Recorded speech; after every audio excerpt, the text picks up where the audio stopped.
Proses penilaian itu seperti ini. Mulai ya ini. Nah, ini analisis pasar di sini dia nih.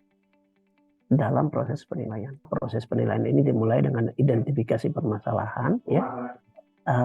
Kita lihat apa yang ditugasin ke kita, kebutuhannya apa. Apakah akan dipindah tangankan, dijual? Apakah kita diminta menilai dalam rangka sewa?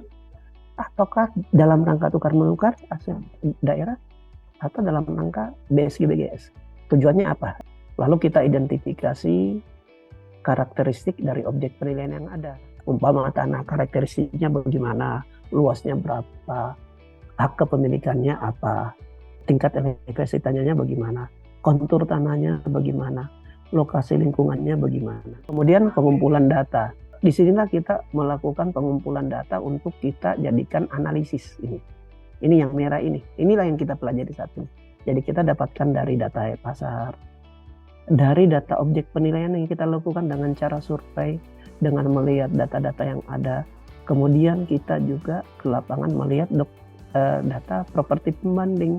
Umpama kita lihat, oh di sini ada penawaran rumah. Berapa sih harga penawarannya? Berapa sih harga yang terbentuk? Kan beda ya penawaran dengan harga yang terbentuk atau harga jual. Ini perlu ya. Langkah berikutnya kita melakukan penilaian.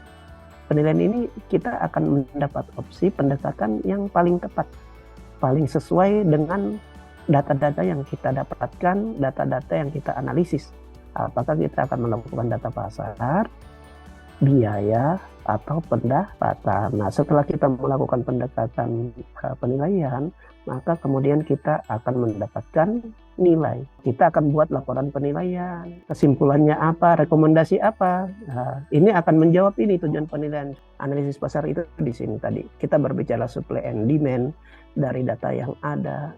Datanya tentunya yang kita perlukan data yang up to date, valid, reliable, dan relevan. Makanya kita perlu namanya survei pasar sebenarnya, atau survei ke objek. Baik itu di objek penilaian maupun objek pembandingnya, itu akan lebih bagus. Baru kita menggunakan pendekatan penilaian untuk menghasilkan nilai hasil dari penilaian.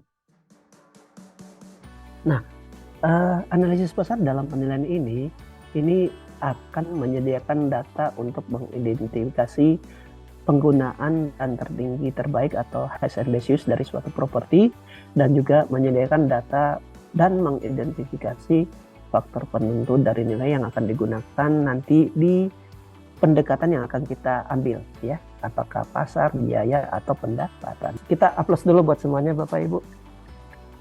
Ya, terima kasih. Sehat selalu semuanya. Mohon maaf jika ada tutur kata yang kurang berkenan.